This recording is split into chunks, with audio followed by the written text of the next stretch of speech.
Spoiler alert, the following podcast includes discussions on film that may potentially, intentionally or inadvertently, reveal plot twists, character traits, story details, up to and including endings that might otherwise be considered spoilers. Proceed at your own risk.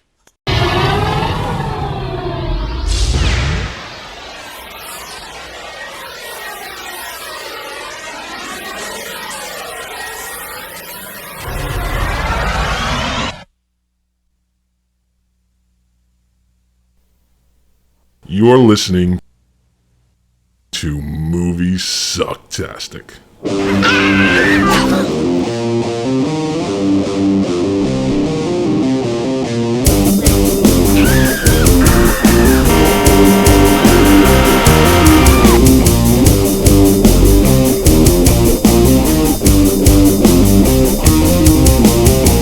I don't care. I will die for your love. Come on, bump your hand! I love you. Move that hand! I love you. What you looking at?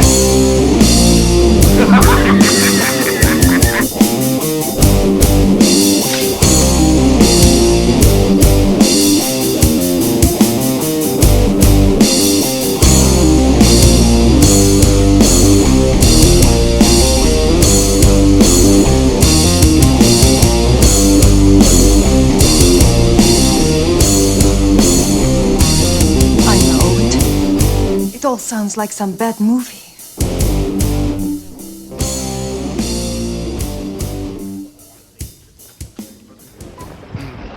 Well, hello there. Joey. Joey. I love you. I love you. Welcome to Moviesucktastic. This is episode something or other. My name is Scott. Joey is the person that can't get the movie going. And this episode, we're reviewing the 1989 romantic comedy Loverboy, starring Patrick Dempsey. I And love all you need you. to know, it's Patrick Dempsey. Yeah. What do they call him on Grey's Anatomy? Hot. McDreamy. McDreamy? Dr. McDreamy. Yes. I don't care. He's been satisfying women since high school. Yeah, Apparently. yeah. His Apparently. track record is here. He did a movie with Jennifer O'Connell where he did Full Frontal. You saw everything. The whole package down there. Which one would that be? I don't remember. You remember what it was about? No. It's a very long time ago that I saw this movie.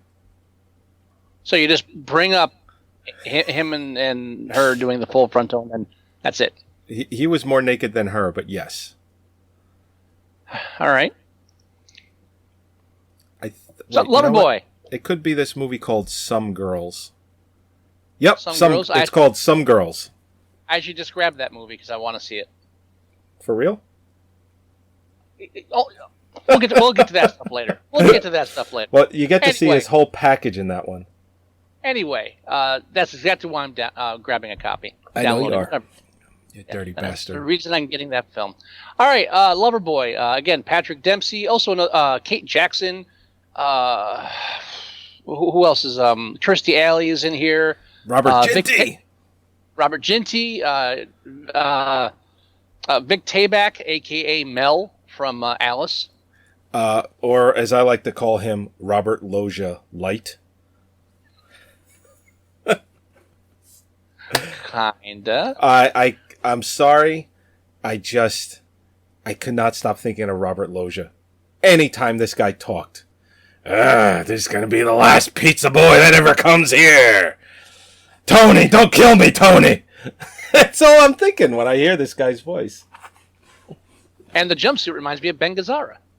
That's right. So it's even. So, and I was thinking about all the challenges that I could challenge you to. Oh, There's a lot of people in here. Like, if I was going to do a direct actor connection, we've reviewed a lot of these fucking movies. No, for real. Like, the Asian woman was in The Punisher. Mm-hmm. Then you got Robert Ginty. We did the Exterminator movies. Right. Barbara Carrera.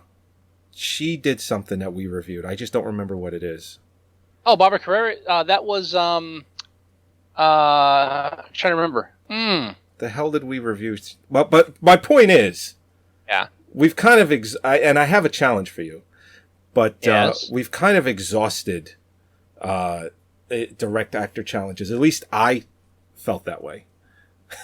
Sure. I don't think we did anything with her in it. I'm not recognizing anything. Oh, really? Now the other girl, let's get a little bit into the story first. Well, you know what's funny? Let's Vic Tayback, he died only, I don't know, 3 years after this movie was made. Uh-huh. He died in 1990, and you know what? He died of a heart attack. And I can't picture him dying any other way. He just seems like he's so high-strung. I'm gonna fucking kill you! It just... Yeah, he died of a heart attack. I looked it up now, and I'm like, yeah, I could see that.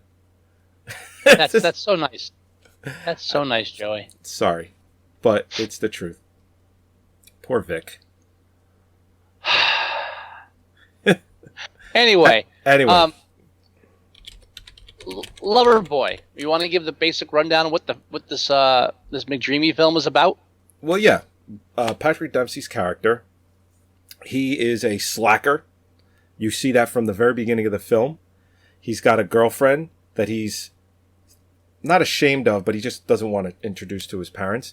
And afraid of his father. He's afraid of his father. He gets bad grades, and he comes home for the summer because school is over, and he basically gets a job as a pizza boy. And he meets this one woman where he has hang on. What? Hang on. You got to throw in the catalyst.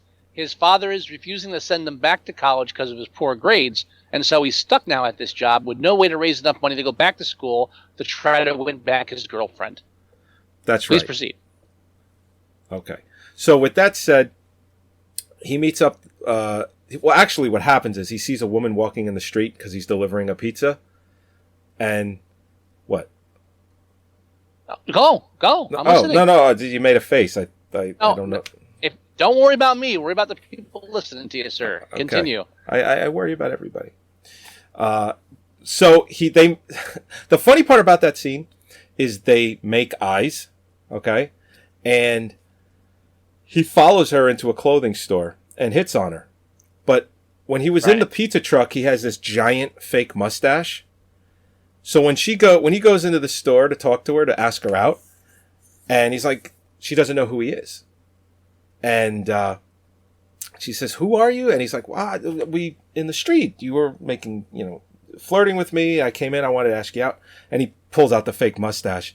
She's like, "Oh, you're just a boy. I don't date boys." Now, what's funny about that scene is that she thought that the person she saw with the giant Sam Elliott mustache was into that. She might be in the Sam Elliott. Who knows? I don't know. But anyway, so what ends up happening is the woman that owns the store kind of wants to, be with him, and she does. Bangs him. She bangs the living shit out of him. That's right. And what that ends up spurring into is her going back, home, wherever that is, but telling some of her friends about him, and then he starts to catch on as this gigolo that will have sex with you, entertain you, make you feel great. Yeah, the kind of trigger is that he runs off, but she knew he was a pizza delivery boy, so she ordered a pizza with extra anchovies to her hotel room, and that's when they first get together, and that was how she would contact him. So after she leaves, all of a sudden they start getting more orders for extra anchovies, and each one of them are lonely rich housewives desperate for compassion, and they start paying him $200 a pop, which is good because he's trying to raise money to go back to college so he can do together with his girlfriend. That's right. His main intention is to get back with his girlfriend. Now we have explained way too much, because this is all happening in the background during your typical 80s teen comedy. And when I say 80s teen comedy, we're not talking it's not as it's a PG-13 teen sex comedy. It's not like Porky's PG-13. or it's meant for little kids to enjoy it too. So sex is kind of alluded to, but not really talked about. You know, again, like banging is the worst. Porking, I think. Out of all of these women, I think they really only allude to him having sex with two of them, which I believe is the Asian woman and the original woman that owned the store that spurred the whole thing.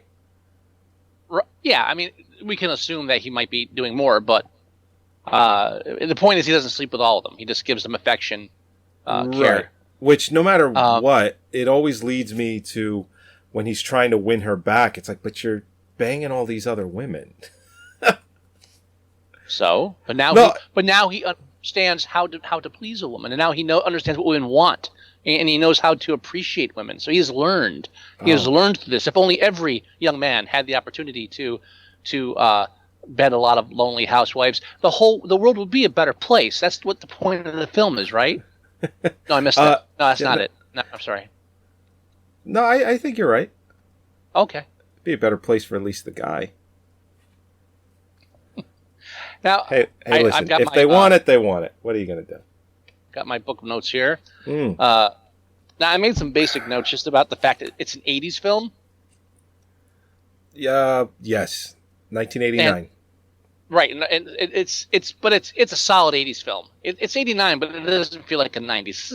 It hasn't crossed. We've had that discussion. It has not crossed into the '90s. This is like this is firmly planted in mannequin territory. No fears of jumping the decade on this. Mannequin. That you got to admit, that's a solid '80s film. Mannequin. Oh yeah, I like Mannequin. So, opening we have the animated title sequence. Sure, like stolen, right out of Better Off Dead, right out of One Crazy Summer. Well, they were all doing it too. It was like that was like the '80s way of saying, "Hey, here's a teen sex comedy geared towards the mental age of 12. Please enjoy." That's kind of how they're going about it right off the bat. It's like, oh, okay, and the animation was like a car trying to mount another car. It wasn't too subtle, but it was weird. Mm-hmm. The film doesn't have anything to do with cars either, so that kind of didn't work too much. Well, yeah, I don't know. I mean, and I also had to know one of the plot complications is since he's afraid of telling his father that he has a girlfriend. When he picks him up at college, he grabs his girlfriend's suitcase, and then later finds underwear on it, and then other little fortunate misunderstandings leads Ginty, who am I correct in? Tell me if I'm right here. Robert Ginty, was he lowering his voice purposely in the film, or is that his natural voice? Because he always sounded like he was trying to go an octave lower. Now, son, come here. We have to have a talk here. That can't be natural. Yeah, no, I did notice that too. I just think he was trying to separate himself from some other stuff he's done. Maybe, because I know he has a very kind of like voice. How you doing? So I guess trying to lose that, he had to enunciate a bit more, son. Here, catch the ball. Well, yeah. But son, but dear, he's a fruit. Our son's a fruit. Honey? Fruit, don't you understand? Our son's a fruit. Where's my flamethrower? I swear, during that scene where he's telling him he's not sending him back, no more free rides, I'm like, he's going to grab a flamethrower. I know it. That's happening. This would be Exterminator 2 then, because Exterminator 2 has a bit more common with California.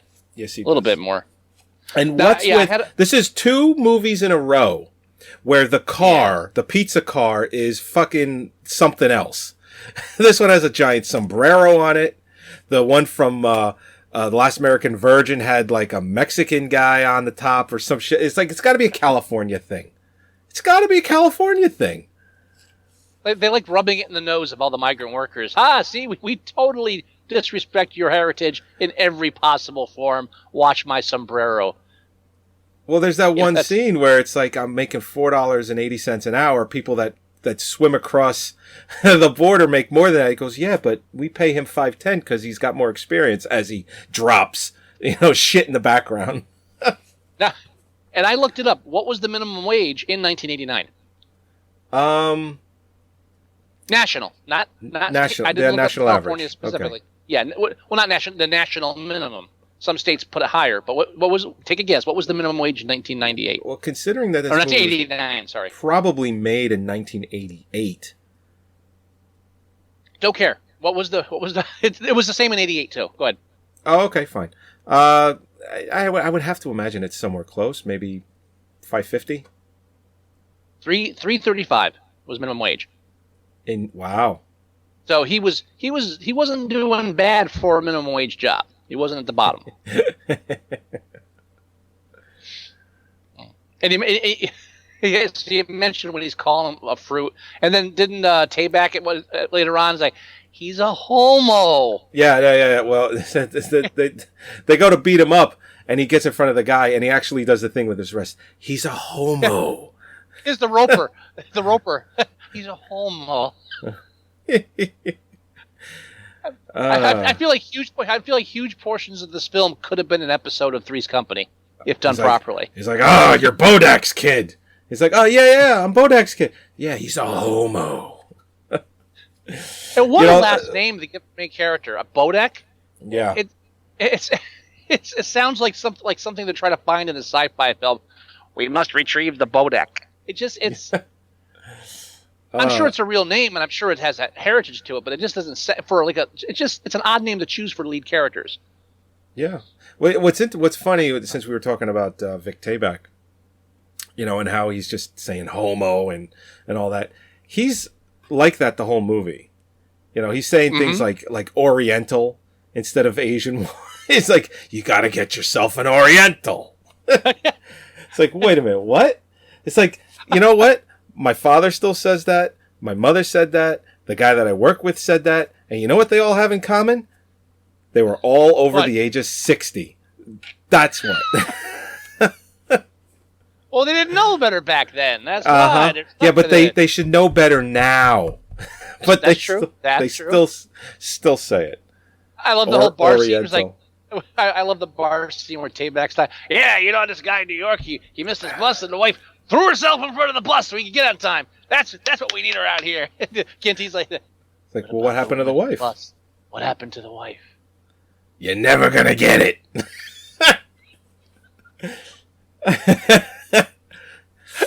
you might be right. He's like, they paid him out, this kind of scummy guy, so he's got these cheap little robot toys that he got from the Orientals, right? For like $5 a pop, and he's selling them as home alarms. Oh yeah. And I gotta tell you, that's my favorite part of the film. One of my favorite parts of the film is just when the alarm's going off in his house. It's like, oh, there's an intruder. It's like, that's horrible. No. Oh, well, it gets worse because it's like, intruder, bad boy, very bad boy. I lost it when I. No, it's you know what? I'm prepared for stupid humor, and I'm like, okay, there's a lot of stuff. There was like, okay, yeah. I did laugh out loud when he goes, even though it's like a setup, and even though it's like obvious, when he goes into when he's hiding from Tayback, when he comes home while he's sleeping with his wife, and he goes into the closet to hide, and there's like 80 of them, and they all start going off at once. Bad boy. Racially insensitive, yes. Funny, definitely. Oh yeah, every time. And you know what? This film really, there's a lot of like the cultural problems with the '80s is kind of like sewn in this. I mean, at the end, they do have the thing where the father makes the breakthrough. There's like, you know what? If you're gay, I'm fine with that, even though he's not. But I have the note here. It says the '80s when mistakenly being identified as a fruit was socially awkward and undesirable situation, rife with hilarious consequences. Again, this Jack Tripper territory. Oh yeah, basic. And between that and the portrayal of Italians and Mexicans and Orientals, it's not cruel, but it is. There's that undertone of just we're still pretty much a white society now, and. Well, yeah. I mean, because the only Mexicans we see is the one guy making making like 50 cents more an hour because he's more experienced, and the gardeners outside Kirstie Alley's house. 70, sorry. And, No, and no, the Gardeners, I'm actually, it's less, it's 30 cents. But anyway, I'm sorry. See, I wasn't even doing, if that's important, you want to recalculate that? It's really not important. So there's really very little nationality other than white Anglo-Saxon. But then again, it is Beverly Hills, so that's to be expected. Well, except for Tony. You know, he's an exchange student from Italy, and he's working at a pizza parlor.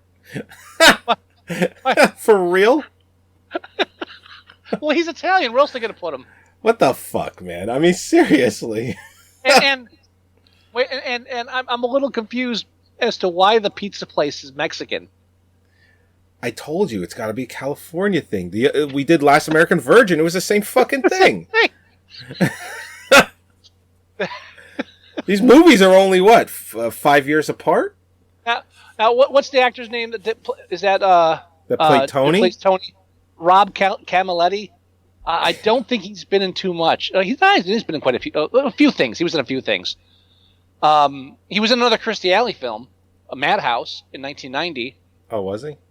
Yeah, but that's really. Then he did some TV shows. He really didn't do much besides like Loverboy. He was in Born on 4th of July and Soap Dish, and after that it was like TV shows. So he didn't do too much. Well, what's funny is he's born in Queens, New York, 1964. Well, of course he was. But he just has that look, I guess.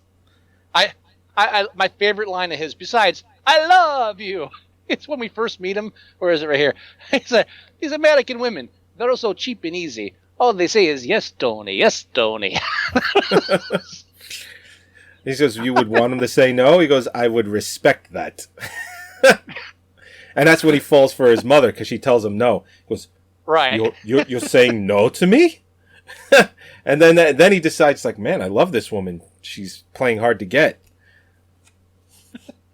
That was another time when Dempsey starts getting paranoid that the husbands are going to be after him, and or actually after Tayback almost catches him. He asks Tony, "Any of his boyfriends ever catch you?" He said, "Oh yeah, the one. He come after me with a butcher knife. we fight. I basically beat him to the ground, and I bite his ear. He never bothered me again." It's fucking great. He bothered me no more. Again, racially insensitive? Yes. Or not racially, culturally insensitive. Culturally, sure. Nationally. Because it happened in, if I remember correctly, Genoa, Italy. So yeah, exactly. So, but funny, definitely. Oh yeah. Yes, we fight. I bite his ear off. He said everything, but he's like spit it back at him. In some ways, I wish they got rid of his friend, like the dumb friend of his in the pizza shop, and just made it Tony. Yeah. And like had Tony, because Tony was so much more of a personality. The other kids are like, oh yeah, here's his dumb friend. Which, by the way, the saddest part of this whole film is the fact that his friend was constantly using a calculator to figure out multiples of 200. Oh yeah, I know. He had 10 of them. Yeah. And he's doing the books at the pizza shop. Yeah. Yeah, I do the books. No one's going to know. Yeah, except anyone that's fucking looking at the bills. Yeah. Oh, dear sweet Jesus, he's doing the books. No one's going to know. And I can tell I'm getting older because those are the things that get me. I was like, wait, this guy's doing the books? And then like the minimum wage, I'm like, what was the minimum wage back then? I wonder if that was a fair wage.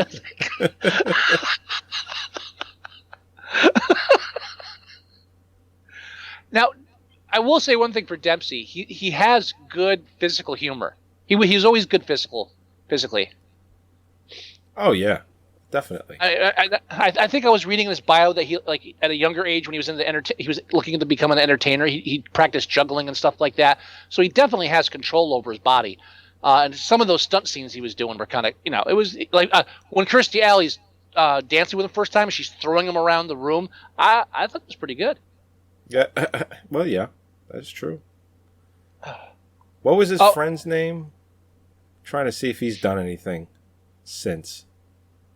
I have no idea. Probably Sal or Henry. Who was Sal? It was Sal. It was Sal. Okay. Bernie Colson. All right, Bernie. Oh, still working. Mm-hmm. He's still working. Wow.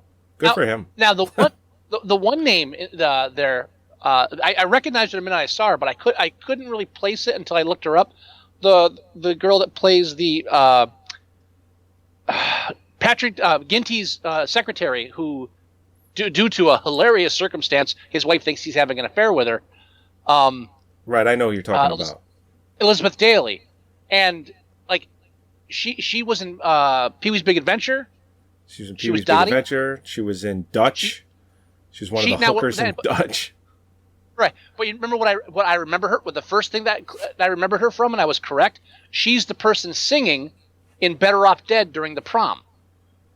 That's right. That's right. She's singing Better Off Dead, and she's credited as herself. I had to look it up to make sure I wasn't imagining that. I said, no, that's her. And I like you, Dottie. Like. And the one thing I find interesting about her is that she did all those films in the 80s, and then right into the 90s, she got really big in the voice acting. Oh, yeah, she's been in a ton of shit. Lots. Oh, just most of her resume is voice acting, and I'm not trying to be mean, but if you look at her now, major work done. Oh, tons. You can just tell she hit that point, and she fell into that whole actress thing, and now like the lips look like they're just like fake, and like it looked like they're cracking bones in her face and shit. It's like, that's not the same person anymore. It really is. It's a damn shame. She doesn't look anything like she did. At all. Not at all. And how old is she? She's 54? She's only 54. I think. So. Yeah, it's that's the culture and the fear of aging. And also if you're in the industry, I guess it's really kind of important that you look younger than you are because the industry and America as a whole is basically sexist. That is the point. Well. But but a lot of people in this film to recognize and including Patrick Dempsey, who honestly, I don't think Patrick Dempsey looks like himself now. He hit this at one point he just jumped and became somebody else. For the longest, and he was playing the teen for the longest time. And then just around McDreamy time, he just all of a sudden is like, oh, I don't even know who that is. Different guy. Yeah. It's really, but I think that happens sometimes when you have these child or teen, young adult actors who really you're saturated with them all through that time, so that kind of image is burned in your head that sure. you don't see the evolution of. You know who else for me is exactly like that? Who? John Cusack. Really? I disagree. I think he looks just like he did as a kid. No. But you know what? But John Cusack's been. It doesn't work for me. But for me, John Cusack has been in films my entire life, and I've seen him go forward. I'll give you another example of what I'm talking about. What's his name from Weird Science? Oh, Anthony Michael Hall. Anthony Michael Hall. Oh, he looks like a different person now. 100% different. But again, that's because. Did you notice him in Foxcatcher? I don't recall. I only watched that exactly. Because when he comes on the screen, I'm like, that's Anthony Michael Hall, and holy shit, that's a different person. Well, in my mind, and I don't know if this is true for his career, but for me, his comeback was the Dead Zone TV show. Yeah, it was. And if I hadn't been told that was Anthony Michael Hall, I would not have known. I would just be like, oh, I like this guy. Who is it? Did you know he was in The Dark Knight Rises? That I recognized him because that was after. Okay, I was going to say exactly again. But yeah, he was a newscaster, I believe.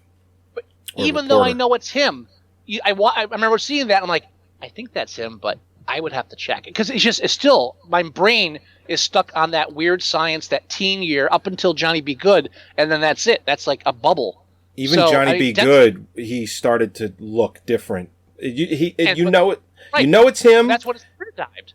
Yeah, that's when the career dived. Yeah. Oh yeah. Like Out of Bounds, in my opinion, is probably the last movie he did where he looks just like he used to. And then he did Johnny Be Good, and it's like, all right, it's still him. I know it's still him, but it's kind of a different guy right now. And then when he did Edward Scissorhands, it was all over. It was like, yep, that's a different person. I think with Dempsey, it's right around Outbreak. He was the guy that caught the monkey. He looks just like he in Outbreak. It's like the beginning of the movie. It's the same person except he didn't have the dyed hair. It's him, but just a little scruffier. Yeah, exactly. It's like the same guy, but without the dyed hair. But then, and then he did a bunch of TV stuff, and you jump 5 years, and all of a sudden it's like, oh, who's that? It's just he's in that bubble. I don't agree with that. I think he looks pretty much the same. I couldn't pick him out of a lineup as the same guy. I think there's a lot. It's just me though. Again, like I said, I saw him in this bubble, this time period, and then I didn't even watch shit like Will and Grace or whatever the fuck Doctor showed you. It was Grey's Anatomy. Chicago Hope. Grey's Anatomy. What? Grey's Anatomy. Shit. Whatever. Listen, I'm not defending Grey's Anatomy. Stuff. I hate that garbage, but that's the right title. No, I know. But it's like I had that. I've got that Patrick Dempsey in my head, and then years later, I'm watching Transformers: Dark Side of the Moon. I'm like, I recognize that guy. Dark Side of the Moon. It's Dark of the Moon. Same thing. Whatever. Stop. Don't pick on me. It's kind of not, but. Anyway, I mean, yeah. Believe me, I would love to call it Dark Side of the Moon too, but I know it's wrong. But we got lots of recognizable. I think with a lot of '80s films, comedies, or just a lot of '80s films, everybody's recognizable because everybody did so much shit. Very incestual. It's like that whole thing where half the cast of Die Hard is in every action film. That there's the reporter. It's just it just goes down the line. Yeah. Yeah. Yeah. Okay. Fine. All right. All right. Apart from that, I mean, I'm sorry. I mean, do you have anything else specific to add about the film? I mean, there's a lot of everything else is just romantic comedy, running from the people, running from the husband's misunderstanding, resolution. All of a sudden, girlfriend isn't that upset about him whoring around because at least now he can dance. Well, that's the thing. The problem I had, and it's a comedy, so it's not a real problem that I had, but it's like she's emotional because she finds out about him doing this and that he didn't sleep with everyone, but she knows that he did. There's just because he said, I didn't sleep with all of them. It's like, ooh, okay, so you did sleep with them. She didn't have to say that, but she knew it. Right. But the thing of it is, she basically says, I don't know if I can deal with this. Take me back to the bus stop. And he agrees. He says, okay, I'll do that. So basically in his head, she's upset. She's emotional. He'll take her back to the bus stop. And when he gets back to school, he'll keep talking, contacting her, and he'll just keep trying to get back with her. That's kind of like his plan. You can just tell that. He doesn't say it. But her whole thing is she wants to go back, and she's pretty much done because she can't handle the fact of what he did. But like you said, he can dance. By the end of the movie, it's like she completely forgot all about it. And during the end credits and everything, they're dancing, and he's passionately kissing her, and it's just like, wait a minute, you forgot already? Again, your character arc, they set up at the beginning where they break up, and she says, you're afraid of me, you won't stand up for me, you won't stand up for yourself, and you hide me from your parents. So at the end, during the whole 20th anniversary brouhaha, he stands up for himself, he stands up for her, he introduces her to his parents, and he dances with her. And so the fact that he jumps that character arc means it's okay that he also jumped a bunch of women in the middle. Apparently. Yeah. And I don't think that would fly, no matter what. Well, it's definitely not a complicated ending, and again, '80s films, every other '80s comedy has to do with prostitution in some form. I also like that Ginty moment where he's calling his wife from the site at night, and there's the prostitutes talking. He's like, "Who's that?" That's just a couple of hookers. Doesn't I don't know. I just like the delivery on that. The one other line I love is when it's the three husbands track down Dempsey, right? They're trying. Well, yeah, they track him down. When you track him down, and they're like, what happens is the older guy tracks down the doctor, And then he finds out that he's also been getting roses. So then they track down the other guy that they think, and then it's the big muscle guy, and then the three of them, because there's more women than just these three, but they did this whole fucking Three Stooges thing with them, basically. Right. So they then start to search for who they think is Patrick Dempsey. And of course, the three husbands are the different types of. There's like just ignorant neglect. Then there's cheating on, and then there's just asshole abusive husband. And so it gives the different angles of how you could drive your woman to sleep with a pizza guy. But when they track down Dempsey and they let him go because they think he's a homo, and then they decide it's the asshole friend from college, the guy. The universal sign for douchebag. He's got the sweater tied over his shoulders at every opportunity. Yep, and that's his face? That actor. He was in like Nip Tuck, and he was in the new Stepfather I didn't recognize him. remake. He was he was in the Stepfather remake. Yeah, I did not recognize him. But yeah, he's been working. He actually went on to have a successful career. But when they capture him and they throw him in the trunk of the car to take him to see Tabak's wife, the one actor, Robert Picardo. Yeah. He's he was in one of the Star Trek shows, wasn't he? Yes. He was in like Voyager or something. Yeah. He was a hologram or something, or a robot or something like that nature, I think. I don't something weird like that. Anyway, doesn't matter. When they're putting him in the trunk, there's just that one part where he pushes him. He says, "Your luggage, huh? You hear? Luggage." He shuts the trunk. I don't know why. It was your luggage, pal. Luggage. Slam. I don't know why, but I found that hilarious. It's just. Well, like when they're beating him up and he's just standing over him, he's like, "Yeah, oh yeah," and then he throws something at him. It's like he's not really beating him up. He's just like the guy that watches. That's what he did. He dropped the potted tree on his face. That's right. Yeah, take that. Yeah, luggage, pal. Luggage. I don't know. For some reason, it was just the weirdest thing to say to him when he put him in the trunk. It's like a threat. It's like he's not threatening him. He's going to demean him.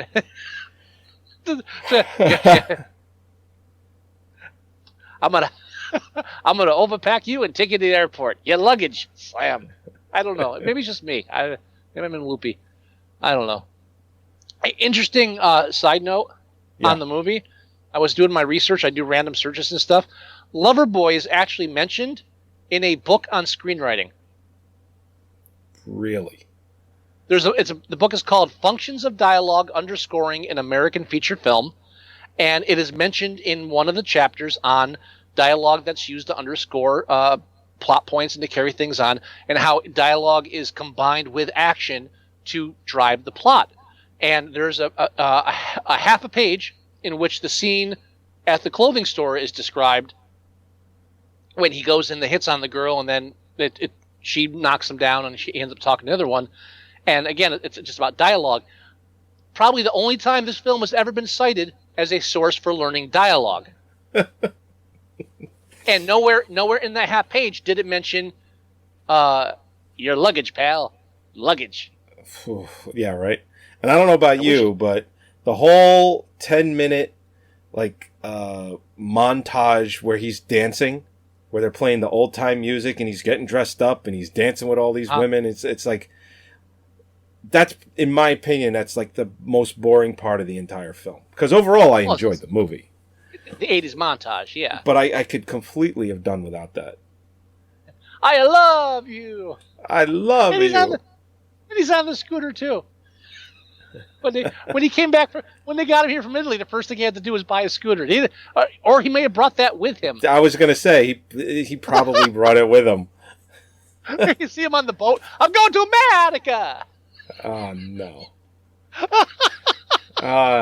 Ladies and gentlemen, he went there. The son of a bitch went there. Going to America.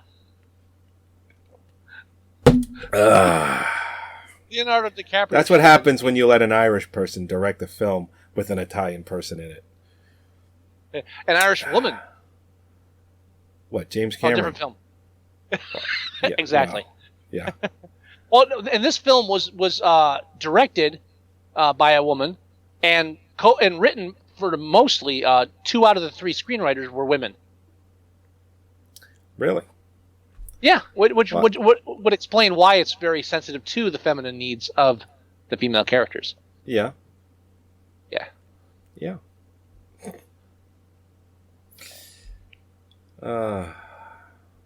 I think he should have slept with his mother. I think that would have been an interesting plot twist. Yeah, right?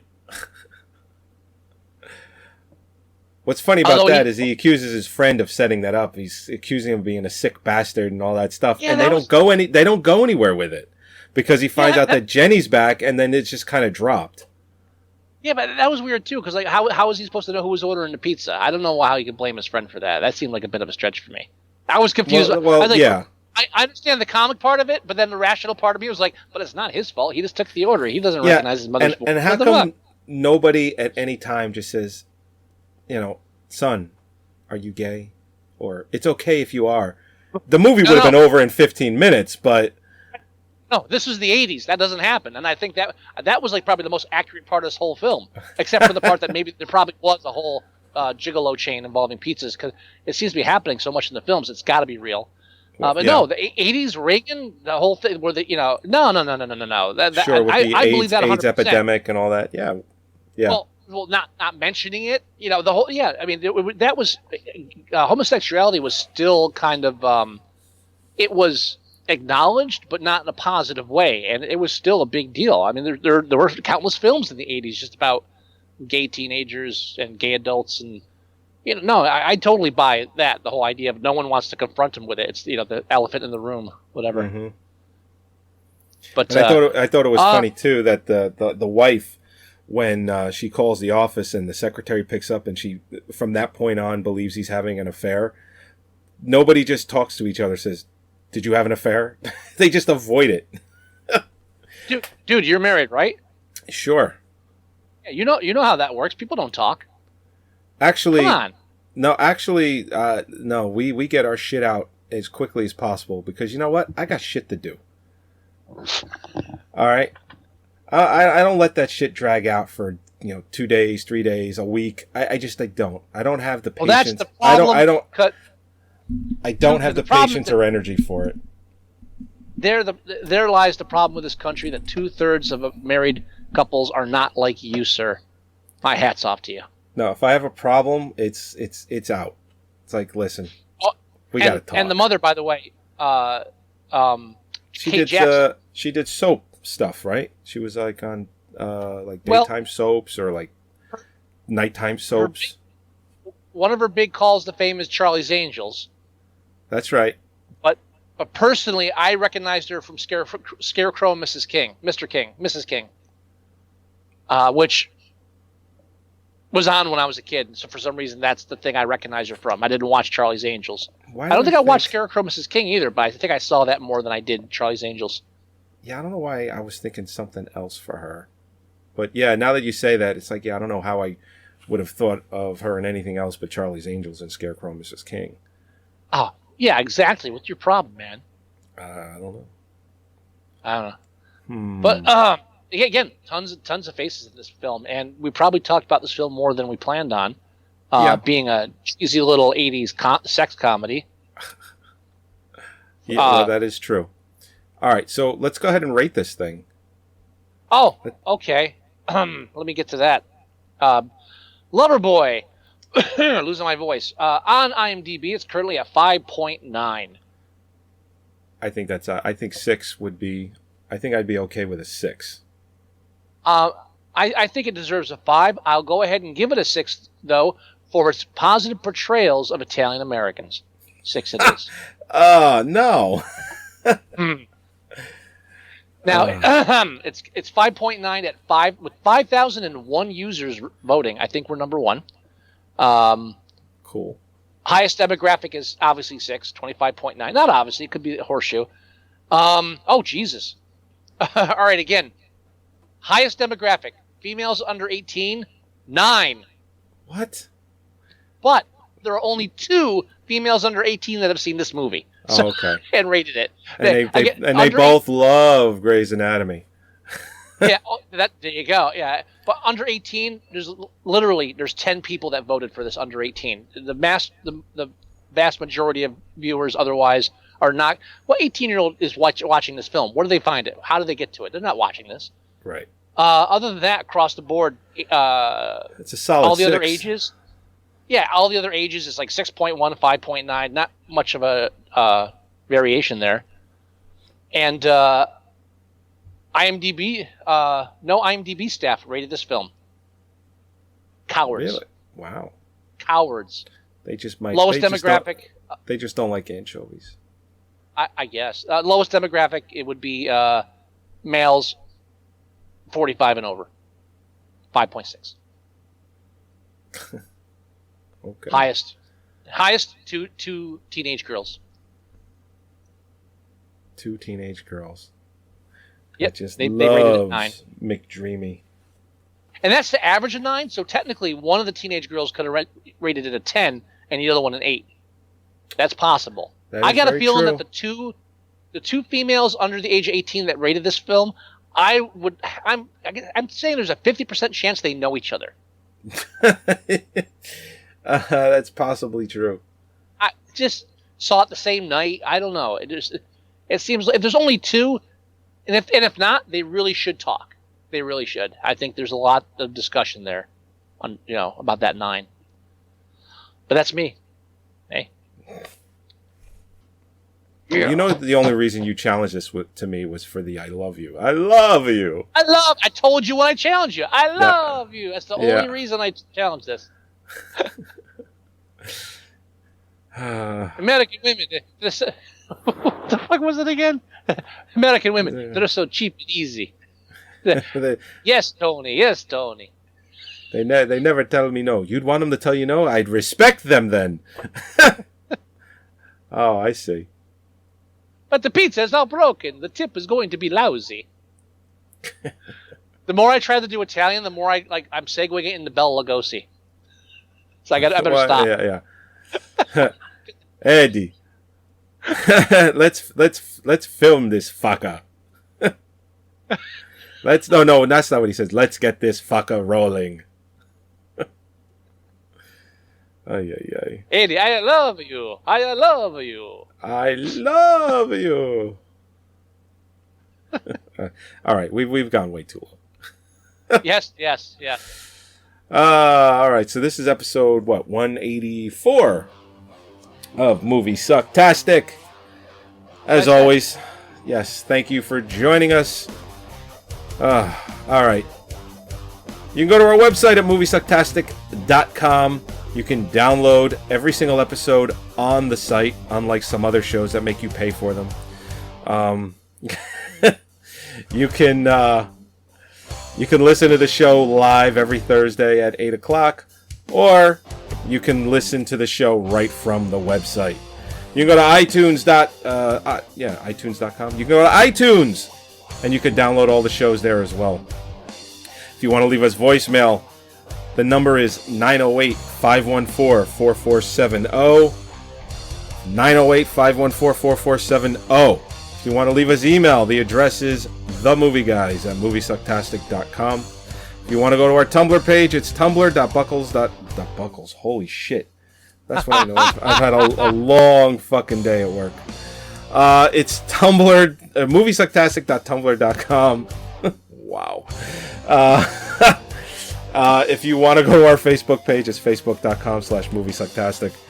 And if you want, you can download our absolutely 100% free app for your Android phone or tablet. I highly recommend that. Everything I said is on there. And it's updated whenever we update. So it's in tandem.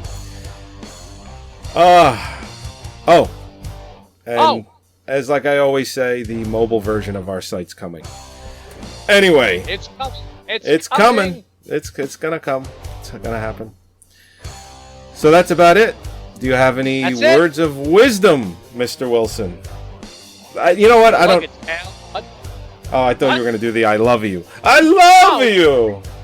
Now that you said it, I love you, Joey. I love you. I love you, Scott. Joey. All right. What? Yes. Yeah, luggage, pal. Yeah. Luggage. Luggage. All right, everybody. We'll talk to you next week. Bye-bye. Bye.